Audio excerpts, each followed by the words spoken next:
Myself Aftab Alam. I have graduated from Coaching University Kerala and I am teaching mathematics for the last 5 years in motion education. So बेटा आज हम लोग start करने वाले हैं यहाँ पे इंडेफिनिट इंटीग्रेशन. ठीक है, तो इंडेफिनिट इंटीग्रेशन स्टार्ट करने से पहले हम लोग जानेंगे कि इंटीग्रेशन क्या होता है. इंटीग्रेशन का जो बेसिक डेफिनेशन होता है वो क्या होता है, हम लोग इंटीग्रेशन किस तरीके से इसको रिप्रेजेंट किया था, इन सारी चीज़ों पे वो चर्चा करने वाले हैं. उसके बाद हम लोग ये जानेंगे कि इसको इंडेफिनिट इंटीग्रेशन क्यों बोलते हैं, है ना, इंडेफिनिट बोलते ही क्यों है. तो इन सारी चीज़ों पर अपन खुलकर चर्चा करने वाले हैं. तो बेटा मैं स्टार्ट करने वाला हूं यहाँ पे इंडेफिनिट इंटीग्रेशन. इंडेफिनिट इंटीग्रेशन और इंडेफिनिट इंटीग्रेशन में सबसे पहले मैं यहाँ पे स्टार्ट कर रहा हूं कि इंटीग्रेशन क्या होता है. तो बेटा integration is the reverse process of differentiation. Integration is the reverse process of differentiation. जो इंटीग्रेशन होता है वो डिफरेंशिएशन में क्या होता है, रिवर्स प्रोसेस होता है. ठीक है, पहला पॉइंट ये याद रखना है. दूसरा पॉइंट ये याद रखना है कि इंटीग्रेशन को हम लोग एंटी डेरिवेटिव भी बोलते हैं, प्रिमिटिव भी बोलते हैं और साथ ही साथ इसको इंटीग्रल भी कहा जाता है. तो कभी भी अगर आपसे पूछे कि इंटीग्रल ऑफ साइन एक्स, तो आप समझ जाना कि अच्छा साइन एक्स का इंटीग्रेशन, ये तो चीज़ें आसान है. लेकिन जब आपसे पूछेगा एंटी डेरिवेटिव, तब भी आपको ये ध्यान में रखना है कि अच्छा हमसे इंटीग्रेशन के बारे में पूछा जा रहा है. लेकिन अगर एक और टर्म्स है जो आपको ध्यान रखना है, प्रिमिटिव ऑफ साइन एक्स पूछेगा, यानी ये पूछना चाहता है कि इंटीग्रेशन ऑफ साइन एक्स. ठीक है, तो it is also called primitive. ये आपको टर्म याद रखना है ना. प्रिमिटिव का मतलब होता है इंटीग्रेशन, है ना, integral.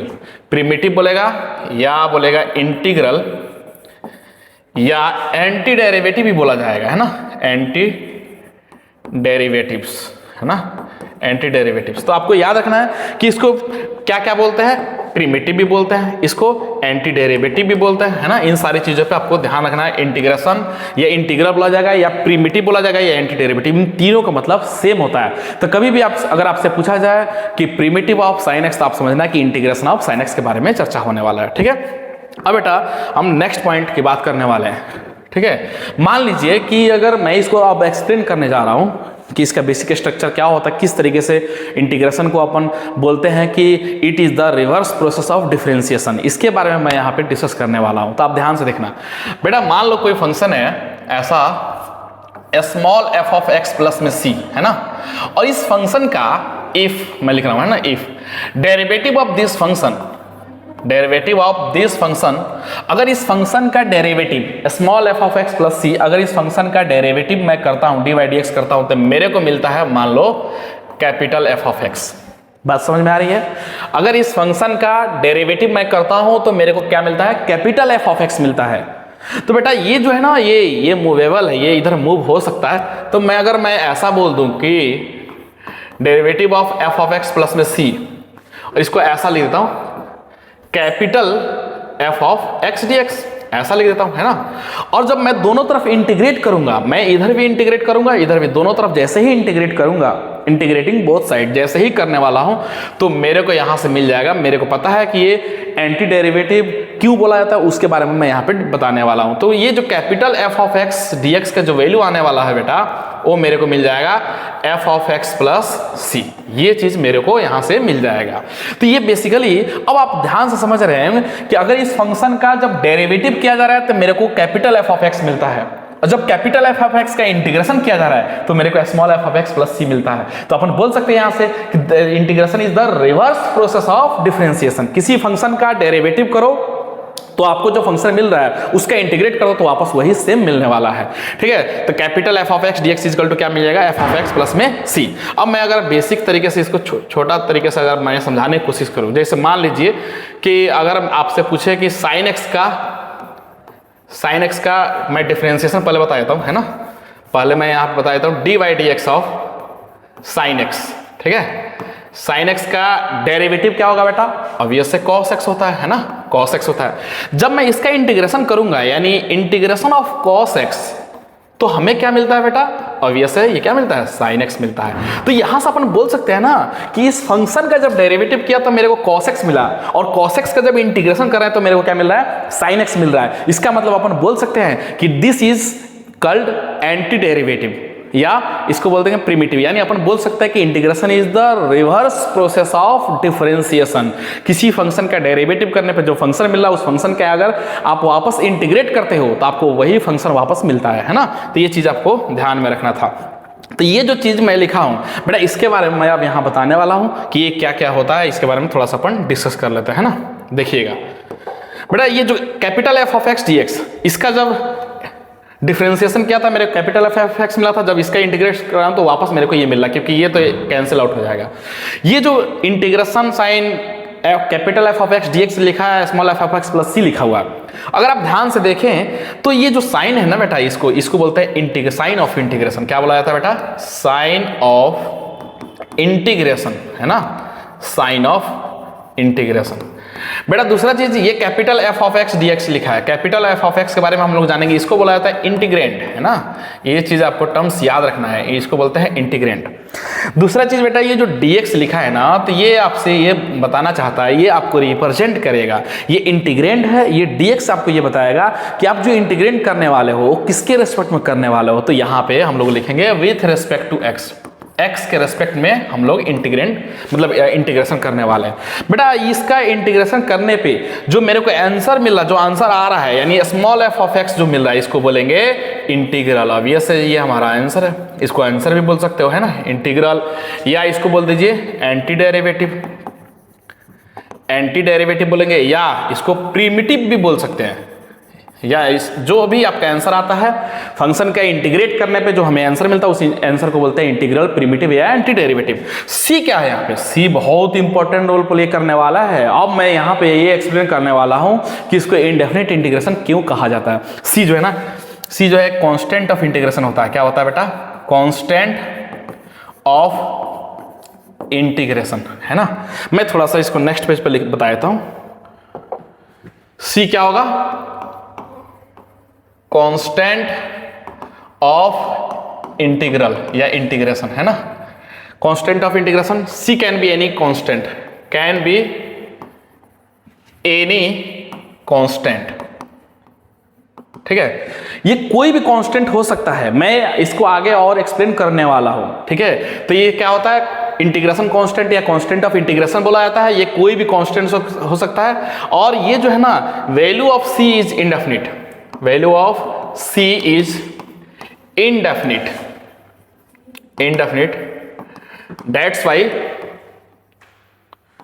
that's why we call it indefinite integration,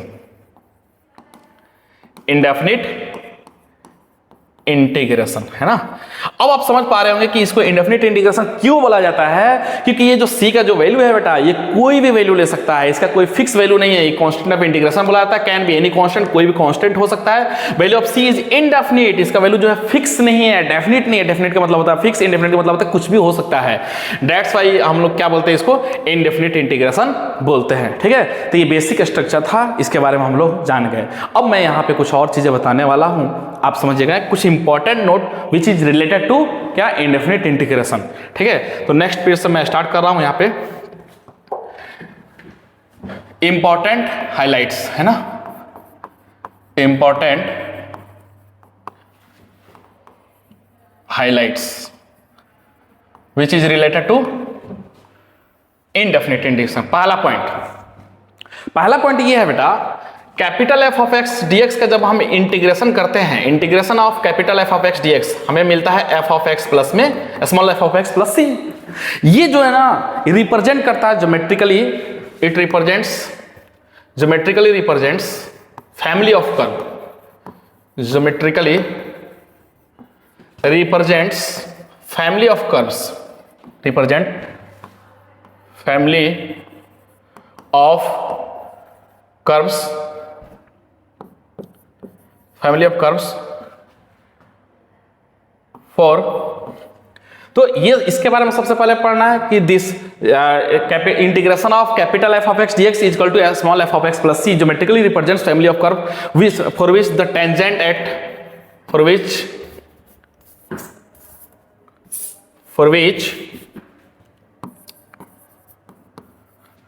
which tangent at the same x tangent at same x are parallel geometrically represents a family of curve for which tangent at the same x are parallel and having slope f of x having slope capital F of x. समझना इसके बारे में क्या कहना चाहता है। बोल रहा है ये बेटा कि ये जो इंटीग्रेशन ऑफ किसी फंक्शन का अगर इंटीग्रेशन करते हैं capital F of X D X का अगर इंटीग्रेशन करने पे हमें small F of x plus C मिलता है तो ये ज्योमेट्रिकली एक फैमिली ऑफ कर्व्स को रिप्रेजेंट करता है जिसका जो स्लोप होता है, जिसका जो है टेंजेंट किसी सेम एक्स पे हमें क्या होता है पैरेलल होता है और उसका स्लोप जो होता है वो क्या होता है कैपिटल एफ ऑफ एक्स होता है। इसके बारे में हम लोग यहाँ पे समझने वाला है किस तरीके से क्यों ये फैमिली ऑफ कर्व्स को और किस तरीके से फैमिली ऑफ कर्व्स को रिप्रेजेंट करने वाला है। ठीक है, मैं एग्जांपल से समझाऊंगा बेटा, समझना ध्यान से। मान लो अगर मैं इंटीग्रेशन पूछूं बेटा 2x का 2x dx तो आप क्या बताओगे? ऑब्वियस है सर ये हो जाएगा एक्स स्क्वायर प्लस में c हो जाएगा। बिल्कुल सही बात, 2x का x का इंटीग्रेशन एक्स स्क्वायर बाई 2 और 2 मल्टीप्लाई तो 2 से 2 cancel out x square plus c हो जाएगा। बेटा अब आपको यहाँ पे ध्यान देने वाली बात ये है कि मैं अगर आपसे इंटीग्रेशन मैं पूछूं यहाँ पे कि आप ये बताओ कि dy dx यानी derivative of x square plus 0 लिख देता हूँ, बात वही हुआ, तो ये आप बोलोगे ऑब्वियस है 2x। मैं पूछूंगा derivative of x square plus 1 बताइए तो आप बोलोगे कि सर इसका भी डेरिवेटिव 2x आएगा। मैं अगर पूछूंगा derivative of x square plus में 2 बताइए तो आप बोलोगे अरे सर इसका भी तो ऑब्वियस है 2x ही आने वाला है। ठीक है, अगर मैं पूछूं नहीं और बताओ derivative of x square minus 1 आप बोलोगे सर इसका भी डेरिवेटिव 2x आएगा। D by d x of x square minus 2 का डेरिवेटिव बता दो आप बोलोगे सर इसका भी 2x आने वाला है।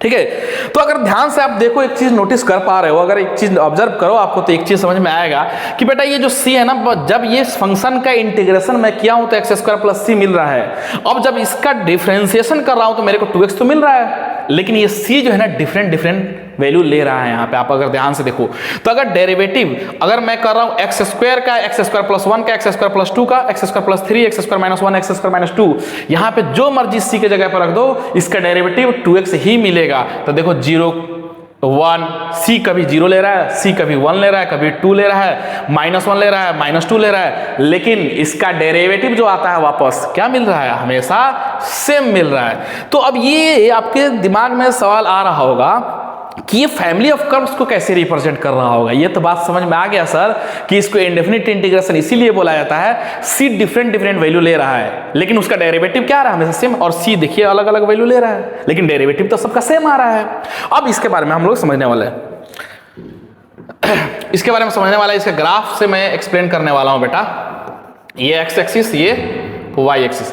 बेटा अगर मेरे से कोई पूछे कि एक्स स्क्वायर का ग्राफ बना दो तो मैं बोलूंगा अरे हाथ खड़ा कर दो, लो एक्स स्क्वायर यही तो होता है upward parabola.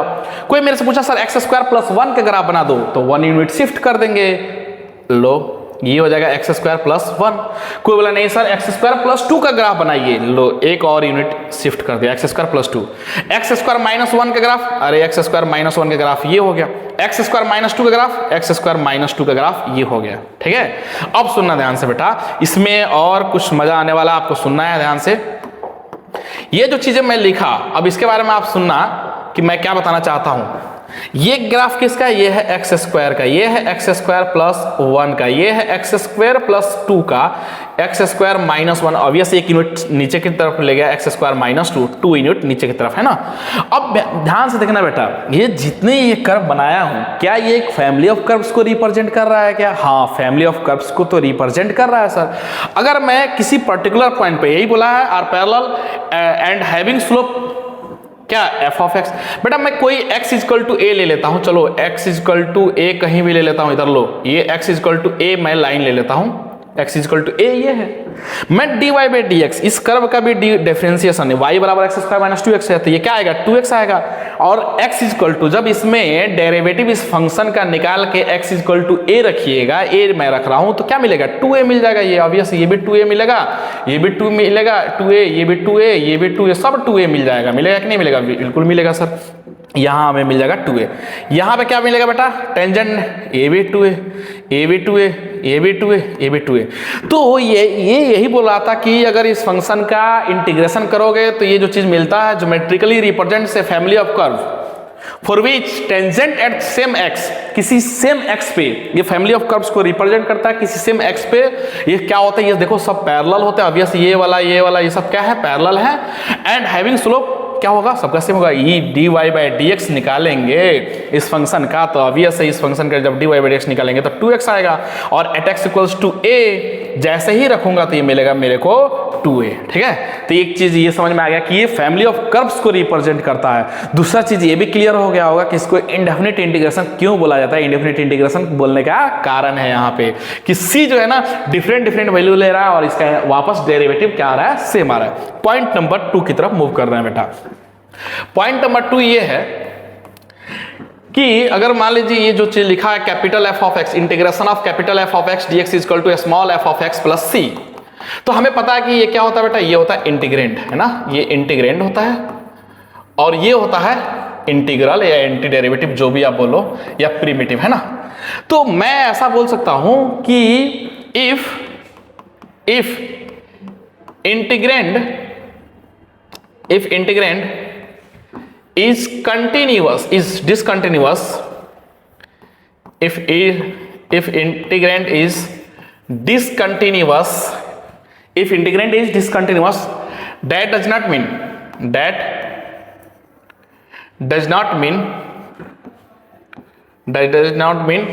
integral will be discontinuous. Integral will be discontinuous. समझिएगा कैसे, है ना? इसके बारे में मैं एक्सप्लेन करने वाला हूं कि अगर इंटीग्रेशन किसी पॉइंट पे डिसकंटिन्यूअस है तो इसका मतलब ये बिल्कुल भी नहीं है कि जो इंटीग्रल यानी जो आंसर आने वाला है वो भी डिसकंटिन्यूअस ही होगा। कैसे? मैं एग्जांपल से यहां पे एक्सप्लेन करने वाला हूं बेटा। देखना ध्यान से बेटा, मैं जैसे कि कोई एक एग्जांपल ले लेता हूं 1/x⁻⁴, ठीक है? इसका जब इंटीग्रेशन आप करोगे तो ऑब्वियस ये क्या बनेगा? x के पावर -1/3 प्लस 1 इसमें करोगे तो ये आएगा आपको 2/3, तो ये बनेगा 3/2 x के पावर 2/3, ठीक है, प्लस में c, ऐसा बनेगा। ठीक है बेटा, अब ध्यान से देखना, अगर आप ध्यान से देखोगे इस चीज को नोटिस करोगे तो आपको एक बात समझ में आएगा कि सर ये जो फंक्शन है ये तो डिसकंटिन्यूअस है इंटीग्रेंड। हाँ डिसकंटिन्यूअस है, किस पॉइंट पर? ऑब्वियस है 0 पे। ये कंटिन्यूअस तो होगा नहीं, discontinuous at x equals to 0। लेकिन इसका जो आंसर आया है अगर आप ध्यान से देखो तो ये क्या है? ये है कंटिन्यूअस है। क्या है? कंटिन्यूअस है। तो अपन बोल सकते हैं ना कि अगर इंटीग्रेंड किसी पॉइंट पे डिसकंटिन्यूअस है तो इसका मतलब बिल्कुल भी नहीं है कि जो इंटीग्रल होगा वो भी डिसकंटिन्यूअस ही होगा।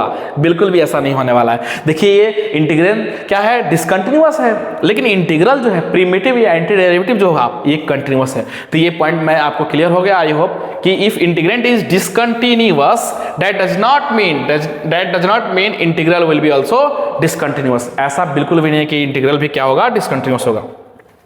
तीसरा पॉइंट बेटा मैं यहां पे लिखने वाला हूं, ध्यान से देखिएगा। तीसरा पॉइंट क्या है हमारा? तीसरा पॉइंट है integration of a periodic function, है ना? Integration of a periodic function, integration of a periodic function, periodic function need not to be a periodic, need not to be a periodic। अब ये क्या कहना चाहता है बेटा? इसके बारे में समझिएगा। कह रहा है कि integration of a periodic function need not to be a periodic. अगर किसी पीरियोडिक फंक्शन का इंटीग्रेशन अगर आप निकालते हो तो जरूरी नहीं है कि क्या हो? पीरियोडिक ही मिले, अपीरियोडिक भी हो सकता है। ठीक है, इसको कैसे समझेंगे? इसको मैं एग्जांपल से समझाने की कोशिश कर रहा हूं बेटा, देखना ध्यान से। बेटा मैं यहां पे एक एग्जांपल ले लेता हूं, आप समझिएगा। जैसे कोई भी एक एग्जांपल ले सकता हूं, cos x ले लेता हूं +1 ले लेता हूं, है ना? ऐसा बेटा अगर इसका इंटीग्रेशन करोगे, ये हमें पता है कि इंटीग्रेंड है, तो ये जो है ना ये पीरियोडिक फंक्शन है कि नहीं, सबसे पहले जानना है कि हाँ सर cos x + 1 तो ये तो पीरियोडिक हो जाएगा, इसका पीरियड 2 पाई भी हो जाएगा। cos x का जो है पीरियड कितना होता है, 2 पाई होता है, 1 जोड़ने से क्या ही फर्क पड़ने वाला है। तो मैं लिखूंगा पीरियोडिक, क्या लिखने वाला हूं बेटा, periodic with period 2 pi, with period 2 pi periodic है और 2 पाई पीरियड के साथ। अब इसका इंटीग्रेशन निकालने वाला है, तो बेटा ये मेरे को मिल जाएगा sin x + 1 का इंटीग्रेशन x हो जाएगा प्लस में c हो जाएगा। अब आप एक चीज नोटिस कीजिए बेटा, आपको यहां से एक चीज ऑब्जर्वेशन स्किल आपका स्ट्रांग होना चाहिए, तुरंत क्लिक करना चाहिए। अगर आप ध्यान से देखें तो पीरियोडिक फंक्शन का जब हम इंटीग्रेशन निकाले हैं तो जो मेरे को मिला वो क्या मिल रहा है, यही समझना चाहते हैं बेटा। ये sin x है और sin x जो है वो पीरियोडिक होता है, ऑब्वियस इसका पीरियड क्या होता है, ये पीरियोडिक होता है ना, पीरियोडिक होता है। लेकिन पीरियोडिक ये होता है क्या बेटा, नहीं ये नॉन पीरियोडिक होता है, ये पीरियोडिक नहीं होता है। x जो होता है ना लीनियर होता है ना, y = x जो है आप ऐसा ग्राफ बनाते हो बेटा। पीरियोडिक का मतलब होता है कि एक खास इंटरवल में एक ग्राफ अपने आप को बार बार रिपीट करती है, उस इंटरवल को बोला जाता है कि भाई पीरियड है इस ग्राफ का, है ना। अगर आप ध्यान से देखो तो y = x तो ग्राफ ऐसे ही बनने वाला था, क्या ये अपने आप को रिपीट करेगा, क्या नहीं रिपीट करने वाला। तो ऑब्वियस है कि ये नॉन पीरियोडिक है, क्या है, नॉन पीरियोडिक है। अब बेटा सवाल है कि सर एक पीरियोडिक है एक नॉन पीरियोडिक है, इन दोनों को जोड़ने पर पीरियोडिक प्लस नॉन पीरियोडिक जो होता है बेटा क्या होता है, ऑब्वियस ये होता है नॉन पीरियोडिक होता है ना, नॉन पीरियोडिक होता है। तो बेटा एक बात समझ में आ गया कि अगर कोई फंक्शन जो है पीरियोडिक है और अगर उसका इंटीग्रेशन निकालोगे तो जरूरी नहीं है कि वो पीरियोडिक ही मिले, वो नॉन पीरियोडिक भी मिल सकता है। तो यही बोला गया था कि integration of a periodic function need not to be a periodic, ठीक है। इंटीग्रेशन पीरियोडिक फंक्शन का अगर आप निकालते हो तो जरूरी नहीं है कि पीरियोडिक ही मिले। देखिए ये फंक्शन कैसा था, पीरियोडिक था, लेकिन इसका जब हम इंटीग्रेशन निकाले तो हमें क्या मिला, नॉन पीरियोडिक मिला। तो आई होप ये सारा कहानी यहां से समझ में आ गया होगा कि हम लोग जो है इंडेफिनिट इंटीग्रेशन के बारे में हम लोग पढ़ लिए कि इंटीग्रेशन क्या होता है। Integration is the reverse process of differentiation, इसको एंटी डेरिवेटिव प्रिमिटिव या इंटीग्रल भी कहा जाता है। किसी फंक्शन का अगर आप डेरिवेटिव लेते हो तो जो फंक्शन मिलता है, जो आंसर आता है, उस आंसर को आप वापस इंटीग्रल ले लोगे तो वापस वही चीज मिल जाएगा, तो इसीलिए इसको रिवर्स प्रोसेस भी बोला जाता है, ठीक है। दूसरा चीज बताया कि अगर इंटीग्रेशन आप जैसे लिखते हो तो वो रिप्रेजेंट करता है family of, geometrically represents family of curve, जिसका टेंजेंट किसी सेम एक्स पे हमेशा पैरेलल होता है और स्लोप सेम होता है, ठीक है। एफ एक्स मिलता है हमेशा, जैसे कि मैं बताया हूं कि फैमिली ऑफ कर्व्स को रिप्रेजेंट। दूसरा पॉइंट बताया कि integration of a periodic function need not to be a periodic. तीसरा बताया कि integrand of a if integrand is discontinuous does not mean कि integral will be also discontinuous. अगर integrand discontinuous है किसी पॉइंट पे तो इसका मतलब बिल्कुल भी नहीं है कि जो आंसर आने वाला है यानी इंटीग्रल भी डिसकंटिन्यूअस होगा। और पीरियोडिक फंक्शन का इंटीग्रेशन जरूरी नहीं है कि वो पीरियोडिक ही मिले, वो अपीरियोडिक भी यानी नॉन पीरियोडिक भी मिल सकता है। तो आई होप ये सारा का सारा जो कहानी मैं बताया हूँ बेटा आपको ये सारा का सारा कहानी